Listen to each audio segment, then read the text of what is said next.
Deux saisons blanches de suite pour Real de Madrid vraiment mu nekk un coup dur pour les merengues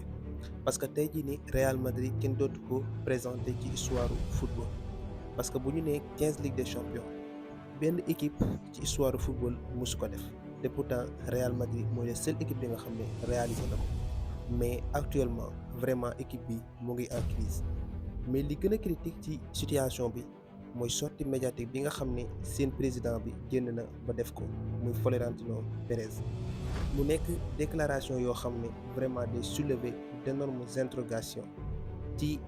au sein des fans madrilènes waaye aussi au sein des amateurs du football parce que tey jii nii buñ ne Real Madrid xam ngeen ni c'est une grande institution de football tey jii nii mu def échec vraiment nekk na loo xam ne bon mën nañ ne lu logique la parce que équipe yëpp jaar nañ si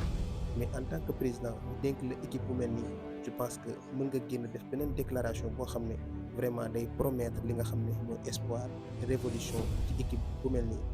mais vraiment ay déclaration c'est ridicule ndax kii nii di Florentino Pérez en tant que président d'une grande institution de football ngeen def échec nga war a génn avec objectivité génn assumer seeni échec pour ngeen mën a progresser mais à l'inverse dafa génn parce que Real Madrid dafa def saison blanche 2 années de suite mu génn di attaquer li nga xam ne mooy la Liga Real Madrid def 2 saisons blanches de suite nga def déclaration di attaquer sa propre rival muy FC Barcelone Real Madrid def 2 saisons blanches de suite nga génn di fàttali que ni Real Madrid gagné na ay trophées dans le passé loolu vraiment c'est ridicule te loolu amul benn liaison ak le fait que ni Real Madrid def na ay échec parce que échec mënul ñàkk mais je pense que tey jii nii mën nañ ko jël dans le sens positif pour mën a rectifier li nga xamante ni moo doxul autour de cette grande équipe bi nga xam ne mooy Real de Madrid parce que quoi qu'on puisse dire tey jii nii booy citer les meilleures équipes d'Europe actuellement mënuloo ko ci génn parce que en termes d'effectifs en termes de qualité je pense que ni Real Madrid tey jii nii am na ay joueurs yi nga xam ne permettre na ko mu am lépp lu mu soxla dans la scène européenne parce que tey jii nii booy limé les meilleurs joueurs actuellement du monde je pense que tey jii nii en grande partie am na ñu ci bëri ñoo xam ne ñu ngi ci Real de Madrid donc je pense que Real am na tous les armes yi nga xam ne permettre na ko tey jii nii mu mun a imposer sur la scène européenne donc je pense que déclaration yi nga xam ne Florentino Pérez def na ko vraiment ça n'a rien à voir ak li nga xam ne moo andi échec bu Real de Madrid parce que en tant que président d'une grande institution de football encore une fois waroon nga génn avec objectivité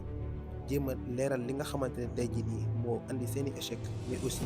ngeen jéem a xool nu ngeen defee révolution pour mën a changer équipe bi nii pour les saisons à venir. ci situation bi yëpp dafa am ñoo xam ne dañuy dal ci ki nga xam ne mooy Kylian Mbappé je pense que ñooñu noonu ils n'ont rien compris au football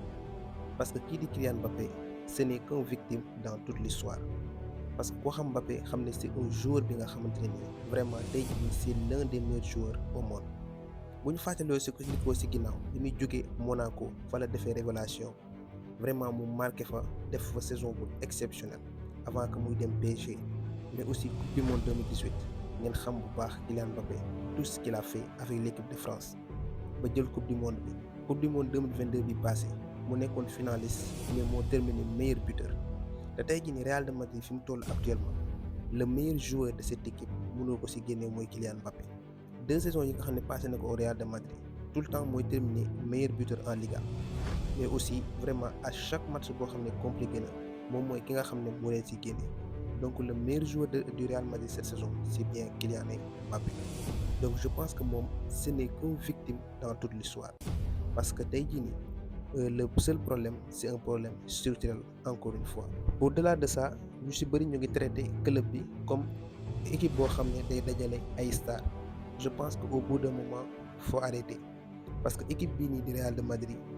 amagul ay joueurs yi nga xam ne tey jii nii ils ont atteint le sommet du football parce que joueurs yi ci nekk en grande partie dañuy soog a débuter seen carrière maximum 5 ans de carrière boo mënee un Vinicius Junior c'est un excellent joueur c'est un très grand joueur li nga xam ne mën nañoo ne c'est le meilleur à son poste et tout mais il n'a pas encore atteint le sommet du football parce que il lui reste beaucoup de choses ça faut le dire tey jii nii dans la table des légendes dans la table des très grands joueurs il y a peu de joueurs ci Real Madrid yoo xam ne mën nañ fa toog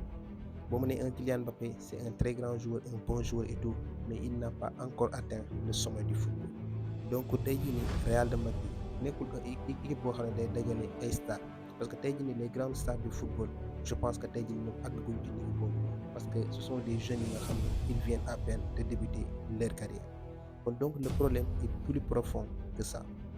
Toujours c'est un problème structurel, parce que tey jii nii Real de Madrid am un entraîneur boo xam ne c'est un leader, un entraîneur boo xam ne il impose le respect, un entraîneur boo xamante ne tey jii nii day pousser les joueurs à ce que ñu fondre au sein de l'effectif.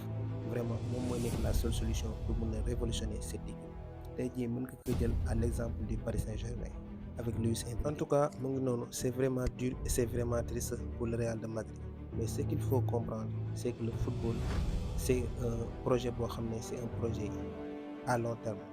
un projet boo xam ne faut le mettre en place. tey jii nii mu nekk un projet boo xam ne vraiment day tourner autour des joueurs yi nga xam ne vraiment ils vont construire le football à l'avenir. tey jii nii boo jëlee exemple ku mel ni FC Barcelone, je pense que période yi mu traversé dans ces 10 dernières années là c'est 1000 fois plus compliqué que équipe bii di Real Madrid li mu dugg, parce que gis ngeen FC Barcelone entre humiliation dem ba wàcc Europa League ñëwaat, et actuellement vraiment ils sont en train de se reconstruire.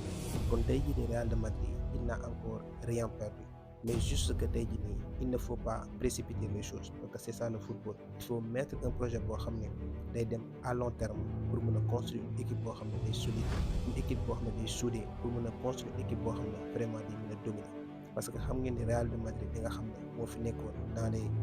temps de Cristiano Ronaldo, de Modric, de Casemiro et tout, c'était vraiment une équipe unie, une équipe soudée. Chaque joueur da doon joxe lépp sur le terrain, chaque joueur aimait se fondre dans l'effectif, dans le collectif. Cristiano Ronaldo doo ko mës a ressentir tey jii mu nekk un joueur bi nga xam ne il incarne les leaders sur le terrain et tout, mais tout daf koy wane sur le terrain de football, et vraiment c'est ça en fait la différence.